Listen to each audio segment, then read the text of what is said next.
Something that said, take a look at what happened.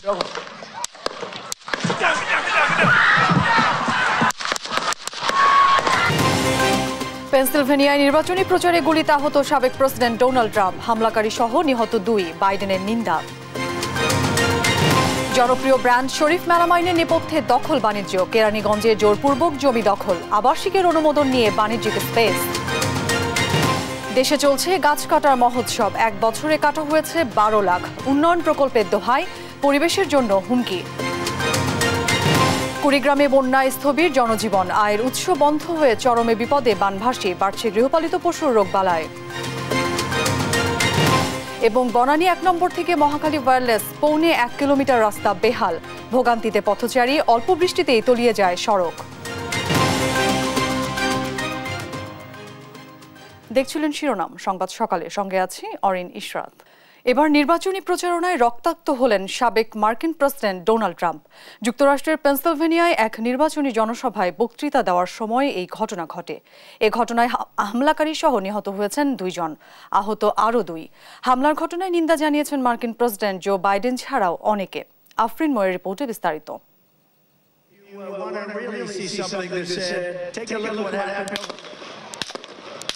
নির্বাচনী জনসভায় বক্তৃতা দিচ্ছিলেন সাবেক মার্কিন প্রেসিডেন্ট ডোনাল্ড ট্রাম্প। হঠাৎ গুলির শব্দে কেঁপে ওঠে চারপাশ, প্রাণ বাঁচাতে দিক বিদিক ছোটাছুটি করতে থাকে মানুষ। এই ঘটনায় কানে গুলি লেগে আহত হয়েছেন সাবেক মার্কিন প্রেসিডেন্ট। স্থানীয় সময় শনিবার যুক্তরাষ্ট্রের পেনসিলভেনিয়ায় এক নির্বাচনী জনসভায় বক্তৃতা দেওয়ার সময় এই ঘটনা ঘটে। পুলিশের গুলিতে এরই মধ্যে নিহত হয়েছেন হামলাকারী। এছাড়া র্যালিতে থাকা বেশ কয়েকজন হতাহতের ঘটনা ঘটেছে। এরই মধ্যে হামলার একটি ভিডিও ছড়িয়ে পড়েছে। তাতে দেখা যায় হামলায় ট্রাম্পের কান ও মুখ বেয়ে রক্ত পড়ছে। এরপর দ্রুত পাশে থাকা এক গাড়িতে নিয়ে যাওয়া হয় ট্রাম্পকে। সেখানে তাকে প্রাথমিক চিকিৎসা দেওয়া হয়। তার শিবির জানিয়েছেন রিপাবলিকান প্রেসিডেন্ট প্রার্থী সুস্থ আছেন, তাকে চিকিৎসা দেওয়া হচ্ছে। মার্কিন সিক্রেট সার্ভিস জানায় 182 মিটার দূর থেকে ট্রাম্পকে লক্ষ্য করে এই হামলা চালানো হয়েছে। এ সময় হামলাকারী একটি ভবনের ওপর অবস্থান করছিল বলেও জানানো হয়। তবে হামলার কারণ এখনো জানা যায়নি, কারণ জানতে চলছে তদন্ত। এ ঘটনার পর থেকে আতঙ্ক বিরাজ করছে পুরো যুক্তরাষ্ট্র জুড়ে। এভাবেই সাবেক মার্কিন প্রেসিডেন্টের ওপর হামলায় হতবাক সবাই। এছাড়া দুর্ঘটনাস্থলে উপস্থিত মানুষ কিছুতেই ভুলতে পারছেন না এমন ভয়াবহ দৃশ্য। একে উদ্দেশ্য প্রণোদিত বলেও উল্লেখ করেন অনেকে। আমি সেখানে দাঁড়িয়েছিলাম এবং হঠাৎ করেই মনে হচ্ছে আতশবাজির শব্দ হচ্ছে, কিন্তু তারপরে আমি গুলির শব্দ শুনতে পাই। নিশ্চিতভাবে বলতে পারছি না এর পিছনে কে আছে, তবে জনগণ জো বাইডেনকে আরো ঘৃণা করতে চলেছে। অনেকে এটাও সন্দেহ করছে এর সঙ্গে ডেমোক্রেটিক জড়িত। এদিকে সাবেক মার্কিন প্রেসিডেন্টের ওপর অতর্কিত এ হামলায় নিন্দার ঝড় বইছে আন্তর্জাতিক রাজনৈতিক অঙ্গনে।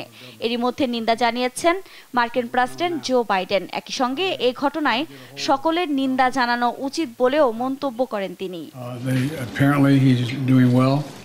হামলা সম্পর্কে আমাকে বিস্তারিত জানানো হয়েছে। শিগগিরই ট্রাম্পের সঙ্গে কথা বলে তার খোঁজ খবর নিতে পারবো বলে আশা করছি। আমরা এই ধরনের ঘটনা ঘটতে দিতে পারি না, আমরা এটা সহ্য করতে পারি না। এমন বর্বরদের জন্য যুক্তরাষ্ট্রে কোনো জায়গা নেই। ন্যান্সি পেলোসি ছাড়াও ডেমোক্রেট দলের অনেক আইন প্রণেতা এরই মধ্যে এই ঘটনায় নিন্দা জানিয়েছে। এছাড়া এই ঘটনায় হতবাক ব্রিটিশ প্রধানমন্ত্রী কিয়ার স্টারমার।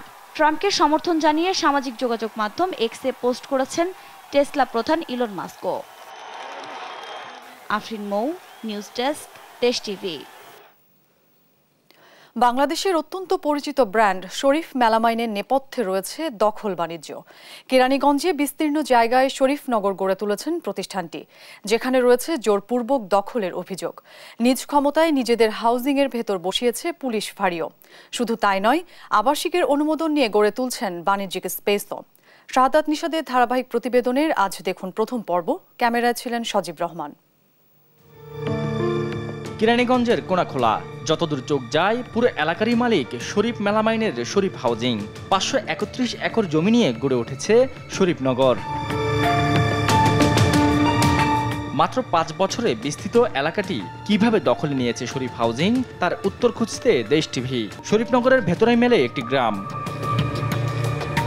স্থানীয়রা জানান এখানকার বেশিরভাগ জমির মালিকই সনাতন ধর্মাবলম্বীরা, যাদের কারো থেকে জোরপূর্বক আবার কারো থেকে নকল দলিল তৈরি করে জমি দখলে নিয়েছে শরীফ হাউজিং। ওই একটা খারাপ দলিল করে ওই জায়গায় মনে করেন নাম খারিজ করে রয়েছে। আমার কাগজপত্র সবই আছে, আমার বাপে যে কিনছে জায়গাটা কই থেকে আইলো না আইলো সব কাগজপত্র আমার একটা জমি বেচি চাষ করতে পারি না, চাই ওরা জমি নাঙ্গলে ঢুকতে দেয় না।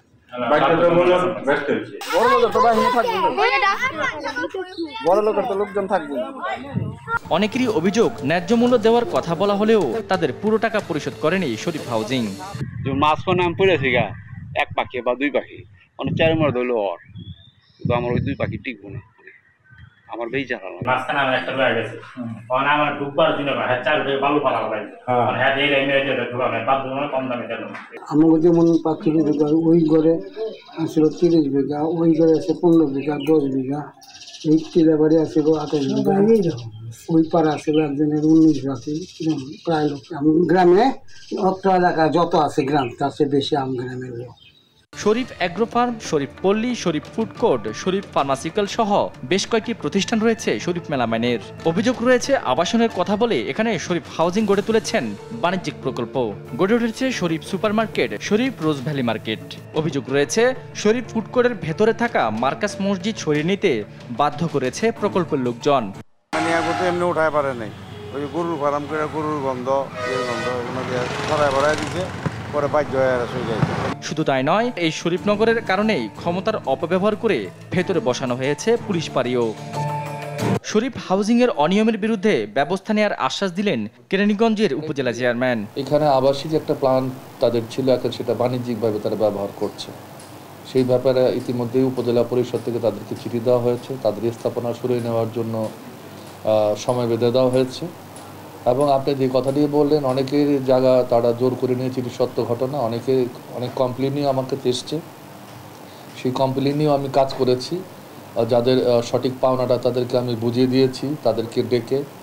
এবং বিশেষ করে কিছু হিন্দু পরিবার আমাকে এসেছিলেন জাল দলিল করে, শরীফ হাউজিংয়ের লোকজনরা জাল দলিল করে তার সেগুলো দখল করেছিল, সেটা উদ্ধার করা হয়েছে এবং তাদেরকে সঠিক টাকাটাও আমি বুঝিয়ে দেওয়ার জন্য ব্যবস্থা নিয়েছিলাম। হাউজিং এর নামে যারা সাধারণ মানুষের সাথে প্রতারণা করবে তাদের বিরুদ্ধে ব্যবস্থা নেওয়ার দাবি স্থানীয়দের। শাহাদাত নিশাদ, দেশ টিভি, ঢাকা। যে সময়ে বিশ্ব কার্বন নিঃসরণ কমিয়ে অক্সিজেনের মাত্রা বাড়াতে সোচ্চার, সে সময়ে দেশে চলছে গাছ কাটার মহোৎসব। গেল বছর সারা দেশে কাটা হয়েছে প্রায় 11.5 লাখ গাছ। রিভার্স অ্যান্ড ডেল্টা রিসার্চ সেন্টারের গবেষণায় এমন তথ্য উঠে এসেছে।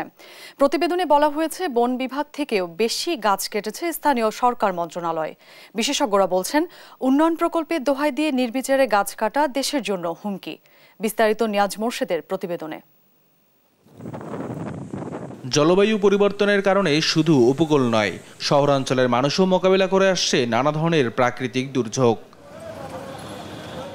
আর জলবায়ু পরিবর্তনের নেতিবাচক প্রভাব থেকে রক্ষায় বিশ্ব যখন কার্বন নিঃসরণ কমাতে ব্যস্ত, তখন বাংলাদেশ হাঁটছে উল্টো পথে। উন্নয়ন প্রকল্পের নামে চলছে বৃক্ষনিধন। বাংলাদেশের রিভার্স অ্যান্ড ডেল্টা রিসার্চের তথ্য মতে গেল 1 বছরে সারা দেশে প্রায় 11.5 লাখ গাছ কাটা হয়েছে। প্রতিবেদনে বলা হয়েছে বন বিভাগ থেকে বেশি গাছ কেটেছে স্থানীয় সরকার মন্ত্রণালয়।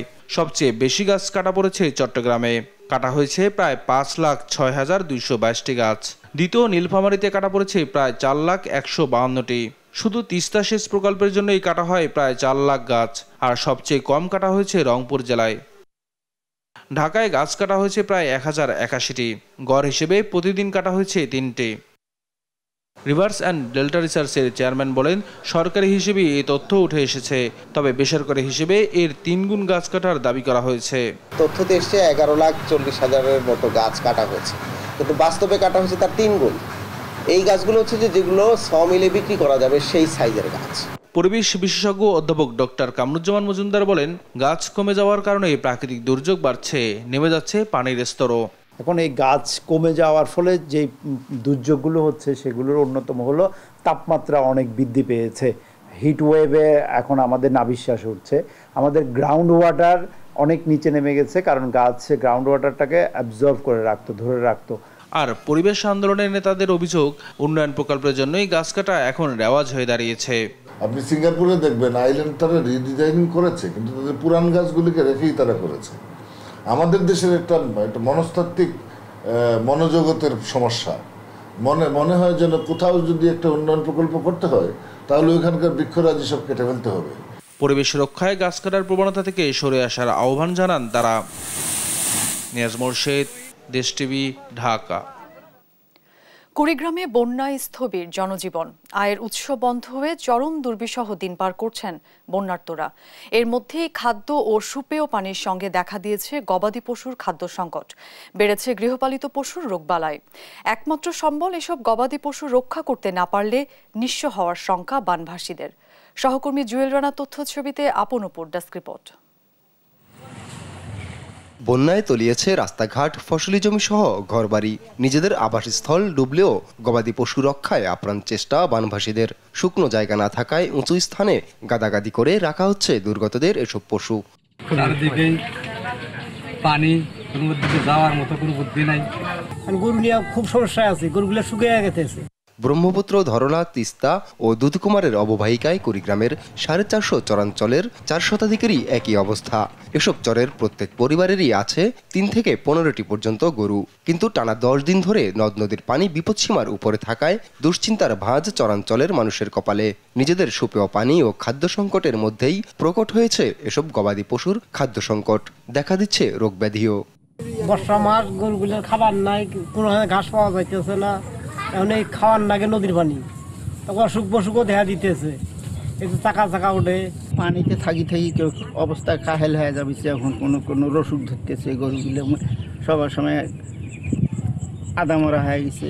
এদিকে চরাঞ্চল সহ বন্যা কবলিত এলাকার গবাদি পশু পাখির সুরক্ষায় ভেটেরিনারি মেডিকেল টিম কাজ করছে বলে জানান প্রাণী সম্পদ কর্মকর্তা। পানি নেমে গেলে তালিকা করে ক্ষতিগ্রস্তদের দেয়া হবে সহায়তা। প্রতিটা উপজেলায় আমরা ভেটেরিনারি মেডিকেল টিম গঠন করছি এবং তারা মাঠে কাজ করতেছে। তারা রোগ প্রতিরোধের জন্য ভ্যাকসিন দিচ্ছে এবং যে সমস্ত অ্যানিমেল অসুস্থ হয়ে পড়ছে তাদেরকে চিকিৎসা সেবা তারা দিচ্ছে। এখানকার যারা বন্যায় আক্রান্ত হয়েছেন আমাদের কৃষক খামারি, তাদের কিভাবে আরও সহযোগিতা করা যায় সে ব্যাপারে আমরা সার্বিক কার্যক্রম চালিয়ে যাচ্ছি। চরাঞ্চলের গবাদি পশুর আলাদা পরিসংখ্যান না থাকলেও জেলার 9 উপজেলায় আছে 8.5 লাখ গরু, আর ছাগল, ভেড়া ও মহিষ রয়েছে প্রায় 9 লাখ। এসব পশু রক্ষা করতে না পারলে নিঃস্ব হওয়ার আশঙ্কা বানভাসীদের। নিউজ ডেস্ক, দেশ টিভি। এবার দেশ টিভির নিয়মিত আয়োজন জনদুর্ভোগের খবর।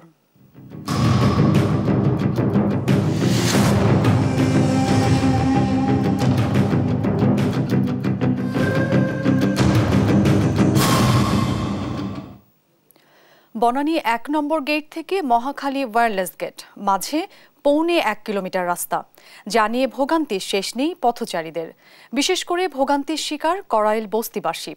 একে খানাখন্দ, তার সাথে অল্প বৃষ্টিতেই সড়ক তলিয়ে যাওয়ায় অভিযোগের শেষ নেই এলাকাবাসীর। বিস্তারিত থাকছে কায়েস রাহাতের প্রতিবেদনে। গুলশান 1, 2 ও বনানীর অংশবিশেষ এবং করাইল এলাকা নিয়ে গঠিত ঢাকা উত্তর সিটির 19 নম্বর ওয়ার্ড। অভিজাত এলাকা, পাশে ব্যতিক্রম শুধু করাইল। রাজধানীর গৃহহীন ও নিম্ন আয়ের মানুষের বড় একটি অংশের বসবাস এখানে। করাইলবাসীর দুঃখ, বনানী থেকে মহাখালী ওয়্যারলেস গেট পর্যন্ত পৌনে 1 কিলোমিটার সড়ক। ভাঙাচোরা খানাখন্দে ভরা সড়কটি, যেখানে সামান্য বৃষ্টিতেই তৈরি হয় জলাবদ্ধতা।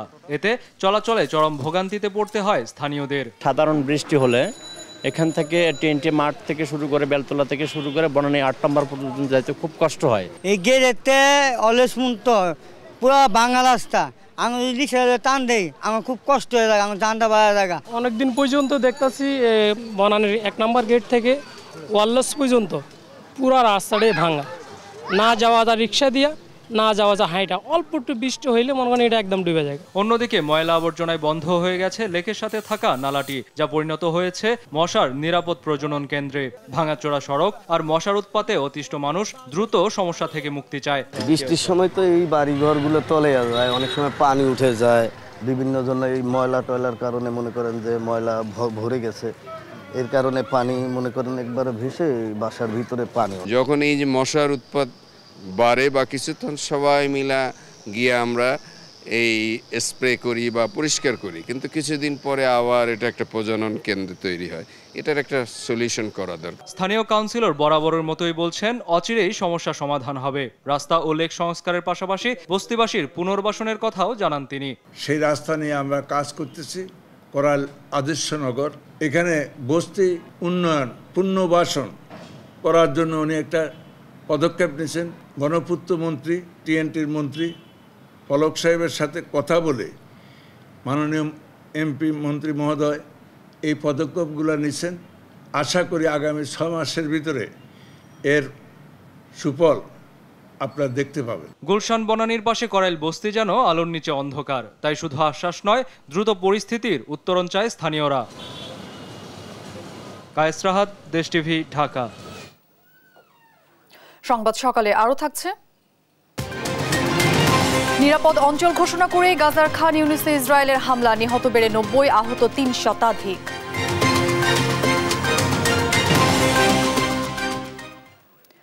কোটা সংস্কারের দাবিতে নতুন কর্মসূচি হিসেবে আজ রাষ্ট্রপতির কাছে স্মারকলিপি দিবে আন্দোলনকারীরা। এছাড়া বেলা 11টায় গণপদযাত্রায় ঢাকা বিশ্ববিদ্যালয়, জগন্নাথ বিশ্ববিদ্যালয়, 7 কলেজ ও শেরেবাংলা কলেজ সহ ঢাকার সব প্রতিষ্ঠান অংশগ্রহণ করবে। এদিন রাজধানী সহ সারা দেশে কোনো অবরোধ কর্মসূচি দেওয়া হয়নি।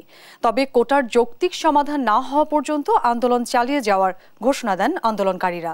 শনিবার সন্ধ্যা 6:30টার দিকে ঢাকা বিশ্ববিদ্যালয়ের কেন্দ্রীয় লাইব্রেরির সামনে এক সংবাদ সম্মেলনে এই কর্মসূচি ঘোষণা করেন বৈষম্য বিরোধী ছাত্র আন্দোলনের অন্যতম সমন্বয়ক হাসনাত আব্দুল্লাহ। আন্দোলনকারীদের বিরুদ্ধে শাহবাগ থানায় করা মামলা প্রত্যাহারেরও দাবি জানান তারা।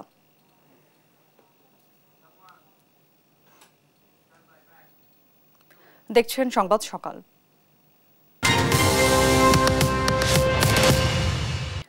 ভোলা শহরে তীব্র যানজটে অতিষ্ঠ মানুষ। এর পেছনে কারণ হিসেবে শহরবাসী দুষছেন সড়ক জুড়ে অটোরিকশার রাজত্বকে। শহরে অপরিকল্পিতভাবে নামানো 10,000 অটোরিকশা এখন বোঝা হয়ে দাঁড়িয়েছে। তাই এসব যানের লাগাম টেনে ধরার পাশাপাশি পরিকল্পনা মাফিক জনদুর্ভোগ কমানোর দাবি শহরবাসীর। সহকর্মী ছোটন সাহার পাঠানো তথ্যচিত্রে টুম্পা আফরোজের ডেস্ক রিপোর্ট। সড়ক জুড়ে যেন শুধুই অটোরিকশার রাজত্ব। রাস্তা পারাপারের কোনো সুযোগই নেই পথচারীদের। কোথাও দীর্ঘ লাইন, আবার কোথাও বোরাক আর ব্যাটারি চালিত অটোরিকশার জটলা। এমন চিত্র ভোলা শহরের। শহরতলির বাংলা স্কুল মোড়, বরিশাল দালান, মহাজনপট্টি, নতুন বাজার ও যুগীর ঘোল সহ 9টি স্পটে তীব্র যানজটে প্রতিদিন নাজেহাল হচ্ছে ভোলাবাসী। বাড়তে বাড়তে শহরে এখন এ যানের সংখ্যা দাঁড়িয়েছে 10,000-এ। এতে ভোগান্তি কয়েক গুণ বেড়েছে শহরবাসীর। গাড়িগুলো চলতে অনেক কষ্ট, যাত্রীরা রাস্তায় এপার থেকে ওপার পার হতে পারে না। যত্রতত্র রিক্সা, মোটরসাইকেল, গাড়ি পার্কিং এবং ফুটপাতের ব্যবসায়ীদের কারণে অনেকটা যানজট সৃষ্টি হয়। একদিকে শহরের সদর রোড জুড়ে অবৈধ স্থাপনা, আর অন্যদিকে যত্রতত্র গাড়ি পার্কিং আরও বাড়িয়েছে যানজট। এমন পরিস্থিতির পরিবর্তন চান শহরবাসী। ভোলা শহরে যে যানজট এই অটোরিকশার জন্য হচ্ছে, ও পথচারীদের ভোগান্তি, জনগণের ভোগান্তি, ব্যবসায়ীদের ভোগান্তি, আমাদের ভোগান্তি। আমরা এখান থেকে পরিত্রাণ চাই। অতিরিক্ত অটো রিক্সা বেশি আর কি, এজন্য আর কি যানজটটা আর কি বেশি। সড়কের যানজট নিয়ন্ত্রণে চেষ্টা চলছে বলে জানায় ট্রাফিক পুলিশ। আমরা চেষ্টা করতেছি ট্রাফিক পুলিশ সর্বাত্মকভাবে যেন যানজট নিরসন করা যায়। এর ব্যাপারে আমরা মাঝে মাঝে আইনগত ব্যবস্থা নিচ্ছি, আটক করে রেখে তাদের সচেতনতামূলক কার্যক্রম পরিচালনা করছি। সুষ্ঠু পরিকল্পনার মাধ্যমে জনভোগান্তি কমাতে দ্রুত যানজটের নিরসন চান সচেতন মহল। নিউজ ডেস্ক, দেশ টিভি। মাছ মাংসের সাথে পাল্লা দিয়ে বাড়ছে সবজির দাম। এ নিয়ে বিস্তারিত জানাতে নারায়ণগঞ্জ থেকে বিল্লাল হোসেন এবং মানিকগঞ্জ থেকে যুক্ত হচ্ছেন সহকর্মী আব্দুল আলিম। প্রথমে চলে যাচ্ছি নারায়ণগঞ্জে। বিল্লাল, সবজির বাজার দর কেন বাড়ছে, বিস্তারিত জানাবেন।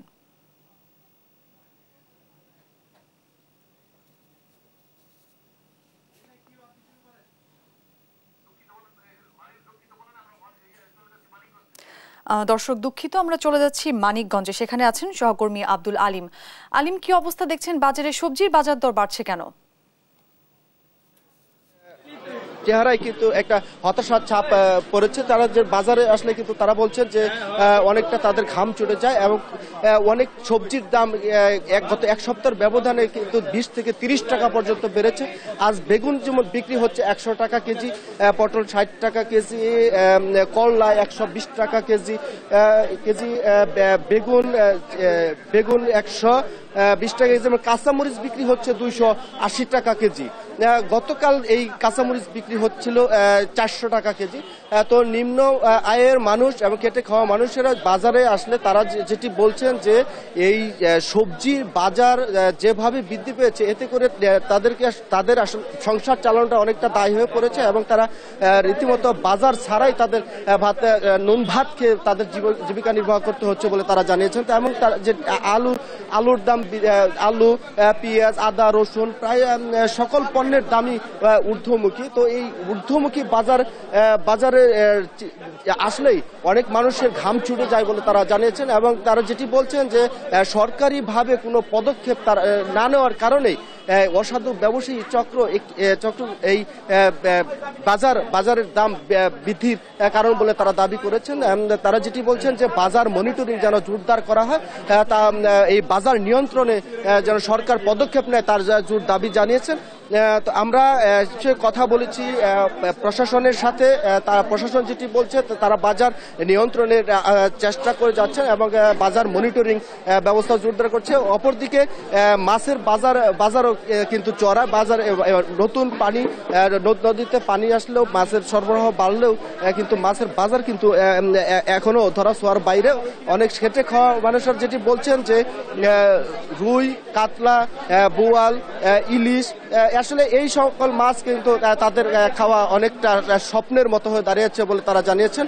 আর গুড়া মাছ এবং যে পাঙ্গাস মাছ, যে গরিবের যে মাছটা যে ভরসা, সেই মাছও কিন্তু আজকে 180 টাকা এবং 200 টাকা কেজিতে বিক্রি হচ্ছে। তো সাধারণ ক্রেতারা যেটি বলছেন যে বাজারের নিয়ন্ত্রণে আসলে একেবারেই যেন হাতের নাগালে চলে গিয়েছে বলে তাদের দাবি। তারা যেটি বলছেন যে এই মাছ, মাংস এবং সবজির বাজার যেভাবে উত্তাপ ছড়াচ্ছে এতে করে তাদের যে হতাশা এবং এই হতাশায় তাদের জীবিকা নির্বাহ করা একবার দুর্বিষহ হয়ে পড়েছে বলে জানিয়েছেন। তো এই বিষয়ে আমরা কথা বলেছি কনজিউমার অ্যাসোসিয়েশন অব বাংলাদেশ, মানে ক্যাবের সাধারণ সম্পাদক যে তুলি পেয়েছেন, তার সাথে তিনি যেটি বলেছেন যে তারা জেলা প্রশাসনের সাথে নিয়মিত বৈঠক করছেন। তারা জোর দাবি জানাচ্ছেন যে বাজার মনিটরিংটা যেন জোরদার করে, কিন্তু সাধারণ ক্রেতা এবং ভোক্তাদের দাবি যে যেভাবে বাজার মনিটরিং করা হচ্ছে এবং যে তদারকি করা হচ্ছে তা অতি নগণ্য এবং কি দায় সারাভাবে তারা অভিযান করছেন এবং কোনো কার্যত পদক্ষেপ নেয়নি বলে তাদের দাবি। তাদের জোর দাবি হচ্ছে যে অসাধু চক্র যেন বাজার সংকট দেখিয়ে যেন কোনো পণ্যের দাম বৃদ্ধি না করতে না পারে, সেই জন্য তারা জোর দাবি জানিয়েছেন। তো আমরা অনেক ক্রেতা এবং ভোক্তারা যেটি বলছেন যে তাদের আয়ের পরিমাণ কিন্তু বাড়েনি, কিন্তু ব্যয়ের পরিমাণ দিন দিন বেড়েই চলেছে এবং তারা যেটি বলছেন যে আগে যেমন 500 টাকা নিয়ে আসলেও কিন্তু বাজার ব্যাগ ভর্তি বাজার নিয়ে যেতে, এখন ব্যাগ ভর্তি টাকা নিয়েও কিন্তু তারা এক ব্যাগ বাজার করার সামর্থ্য হচ্ছে না। এবং নিম্ন বিত্ত এবং খেটে খাওয়া মানুষেরা যে হতাশা নিয়ে বাজারে আসেন এবং অনেকে বাজার ঘুরে কিন্তু আবার ফেরত যেতে হচ্ছে। তো ব্রয়লার মুরগি এবং দেশি মুরগি 580 থেকে 600 টাকা কেজি বিক্রি হচ্ছে এবং ব্রয়লার মুরগি বিক্রি হচ্ছে 180 টাকা। গতকাল ছিল 170 টাকা, তো 10 টাকা কিন্তু আজকে একদিনের ব্যবধানে 10 টাকা কেজিতে বৃদ্ধি পেয়েছে। তো সব মিলিয়ে বলা যায় যে বাজার একেবারেই নিয়ন্ত্রণের বাইরে চলে গিয়েছে এবং বাজার নিয়ন্ত্রণে না আসলে অনেক মানুষের যে খেটে খাওয়া মানুষ এবং নিম্নবিত্ত এবং মধ্যবিত্ত পরিবারের যে সংসার চালানোর যে দায়, তারা কিন্তু সেটি প্রকাশ করেছেন এবং তারা জোর দাবি জানিয়েছেন যে বাজার মনিটরিং এর মাধ্যমে যেন অবশ্যই এই বাজার নিয়ন্ত্রণ করে সরকার, তার জোর দাবি জানিয়েছে। তো এই ছিল আমার কাছে মানিকগঞ্জের বাজার থেকে সর্বশেষ খবর। অরিন। আলিম, আপনাকে ধন্যবাদ। দর্শক, এবার নারায়ণগঞ্জ থেকে যুক্ত হচ্ছেন সহকর্মী বিল্লাল হোসেন। বিল্লাল, সেখানে সবজির বাজার দর কেমন দেখছেন জানাবেন? অরিন নারায়ণগঞ্জের সবজির বাজার আজকেও কিন্তু একেবারে ঊর্ধ্বমুখী। গত সপ্তাহের তুলনায় প্রায় প্রতিটি সবজির মধ্যেই একেবারে সবচেয়ে বেশি বেড়েছে কাঁচামরিচের দাম। আজকে এই নারায়ণগঞ্জের যে কেন্দ্রীয় দিগুবাবুর বাজার, এই বাজারে পাইকারি ভাবে কিন্তু কাঁচামরিচ বিক্রি হচ্ছে 220 টাকা। এই মরিচ আবার খুচরা দোকানিরা যখন বিক্রি করছে সেই মরিচ কিন্তু 250 থেকে 300 টাকা কেজি দরে বিক্রি করছে। তো এখন এই বাজারে কিন্তু ঠিক ভোর 5টা থেকে দুপুর পর্যন্ত বাজার চলে এবং সব মিলিয়ে এই বাজারে প্রতিদিন কোটি টাকার সবজি বিক্রি হয়, এমনটা কিন্তু বাজার কর্তৃপক্ষ আমাদেরকে জানিয়েছেন। তো এই মুহূর্তে বাজারের পরিস্থিতি একটু দেখানোর চেষ্টা করি এবং সবজির দামগুলো যদি আপনাদেরকে একটু জানাই। আজকের বাজারে বেগুন বিক্রি হচ্ছে 80 টাকা কেজি দরে এবং টমেটো বিক্রি হচ্ছে 120 টাকা প্রতি কেজিতে। কাঁকরোল বিক্রি হচ্ছে 80 টাকা, করলা বিক্রি হচ্ছে 80 টাকা, কপি বিক্রি হচ্ছে 80 টাকা প্রতি পিস। এর বাইরে সব ধরনের শাকে কিন্তু বিক্রি হচ্ছে 70 টাকা, গাড়ি বিক্রি হচ্ছে 60 টাকা। তো এই প্রতিটি পণ্যের মধ্যে আমরা একজন ক্রেতার সঙ্গে কথা বলবো, জানবো সবজির দাম দর এখন আপনাদের চোখে কেমন। আমাদের সামনে তো অনেক বেশি, কারণ আমরা যে বাজেট করে আসি সেটা সংকলন করা যাচ্ছে না, কাজে আমরা হিমশিম খাচ্ছি। এখন প্রতিটা সবজি কিনতে আমাদের মানে অনেকটা ব্যাক পাইতে হচ্ছে। আমরা একটা বাজেট নিয়ে আসি বাজারে, দেখা যায় 50% আমরা অলরেডি কিনতে পারি, বাকিটা কিনতে পারি না। যেমন টমেটোর বাজার আজকে কিনলাম, এই যে টমেটো কিনলাম 200 টাকা কেজি, ঠিক আছে, গাজর কিনলাম 180 টাকা কেজি, ঠিক আছে। প্রতিনিয়ত এরকম প্রতিটা সবজিতে অনেক বেশি, যার ফলে কোনোভাবে কোনো কিছু সম্ভব হচ্ছে না। শুনছিলেন যে যারা ক্রেতা ভোক্তা তারা কিন্তু একেবারে একটি বিপর্যয় পরিস্থিতির মধ্যে রয়েছে, অর্থাৎ সবজির দাম যেভাবে বাড়তে শুরু করেছে এতে কিন্তু ক্রেতারা বলছেন একেবারে তাদের জন্য। এবং আপনি জানেন যে নারায়ণগঞ্জ শিল্পাঞ্চল, ফলে এখানে প্রচুর পরিমাণে নিম্ন মধ্যবিত্ত আর মানুষ বসবাস করে এবং সবজির দাম যদি বাড়তে থাকে তাহলে মানুষ কিন্তু চরম একটি ভোগান্তির মধ্যে পড়বেন। তো এই হচ্ছে আমার কাছে আজকে নারায়ণগঞ্জের সবজির বাজার নিয়ে সবশেষ। অরিন, বিল্লাল, ধন্যবাদ আপনাকে। দর্শক, নারায়ণগঞ্জ এবং মানিকগঞ্জের সবজির বাজার পরিস্থিতি জানাচ্ছিলেন আমাদের সহকর্মী। দেখছেন সংবাদ সকাল।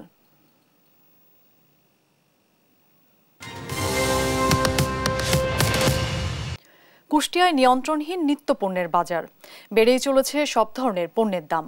চাল থেকে মাছ, মাংস, সবজি সব ধরনের দ্রব্যের দামই আকাশচুম্বী।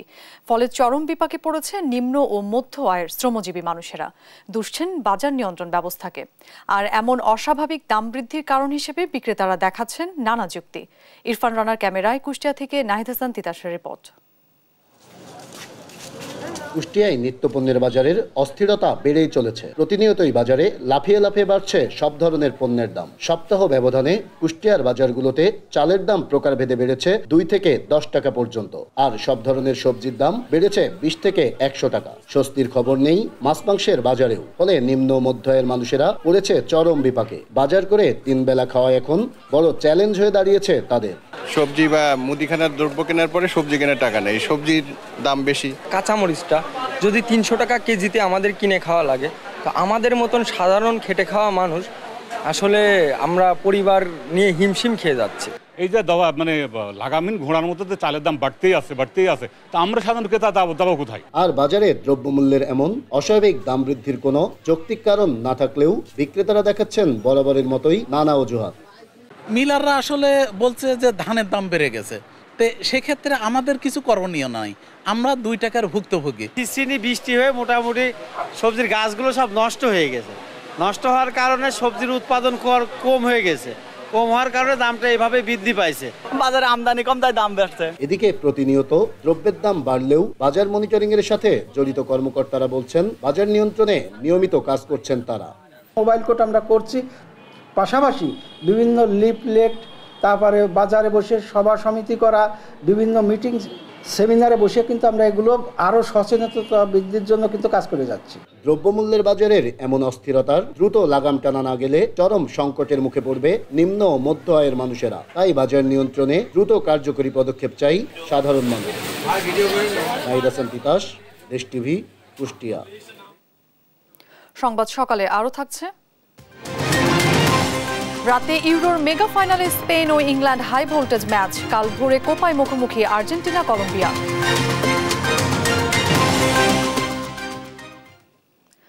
গাজার দক্ষিণাঞ্চলীয় খান ইউনুসের আল মাওয়াসি এলাকায় ভয়াবহ হামলা চালিয়েছে ইসরায়েলি বাহিনী। এতে প্রাণ হারিয়েছে 90 ফিলিস্তিনি, আহত হয়েছে 3 শতাধিক। এলাকাটিকে নিরাপদ অঞ্চল ঘোষণা করে ফিলিস্তিনিদের আশ্রয় নেওয়ার আহ্বান জানিয়েছিল ইসরায়েলি বাহিনী। এছাড়া গাজার পূর্বাঞ্চলীয় সুজাইয়া ও দক্ষিণাঞ্চলীয় তাল আল হাওয়া শহরের গত কয়েকদিনে ব্যাপক ধ্বংসযজ্ঞ চালিয়েছে ইসরায়েল। বিস্তারিত রায়হান কবির শুভ্র ডেস্ক রিপোর্টে। ফিলিস্তিনের অবরুদ্ধ গাজা উপত্যকায় থামছেই না ইসরায়েলি হামলা। 9 মাসেরও বেশি সময় ধরে চলা হামলায় ঝরছে একের পর এক তাজা প্রাণ। এতে দীর্ঘ হচ্ছে লাশের সারি। নিরাপদ অঞ্চল হিসেবে ঘোষণা দেওয়া আল মাওয়াসি এলাকায় নৃশংস বিমান হামলা চালিয়েছে ইসরায়েলি বাহিনী। স্থানীয় সময় শনিবার ইসরায়েলের এ হামলায় নিহত হয়েছেন অন্তত 70-এর বেশি ফিলিস্তিনি। এ হামলায় আহত হয়েছেন আরও প্রায় 3 শতাধিক। বলতে পারবেন নিরাপত্তা কোথায়? যতক্ষণ এখানে ইহুদিবাদীরা থাকবে ততক্ষণ গাজার কোনো নিরাপত্তা নেই। ঈশ্বর যেন তাদের প্রতিশোধ নেন। আমি খুশি যে আমার ছেলে শহীদ। আমি শপথ করি আমি খুশি এবং আমি তাকে নিয়ে গর্বিত। আমি তাকে অনেক মিস করব, কিন্তু আমি খুশি যে আমার ছেলে আমাকে করেছে গর্বিত। আমি একজন গর্বিত শহীদের মা। কাতার ভিত্তিক সংবাদ মাধ্যম আল জাজিরা বলছে, হামাসের নেতা মোহাম্মদ দেইফকে টার্গেট করেই চালানো হয় এ হামলা। তবে মানবিক অঞ্চলে হামলা চালানোর ব্যাপারে কোনো মন্তব্য করেনি ইসরায়েলের প্রতিরক্ষা বাহিনী IDF। এ ব্যাপারে হামাসের পক্ষ থেকে জানানো হয়, আল মাওয়াসি এলাকায় এই হামলা করেছে ইসরায়েল।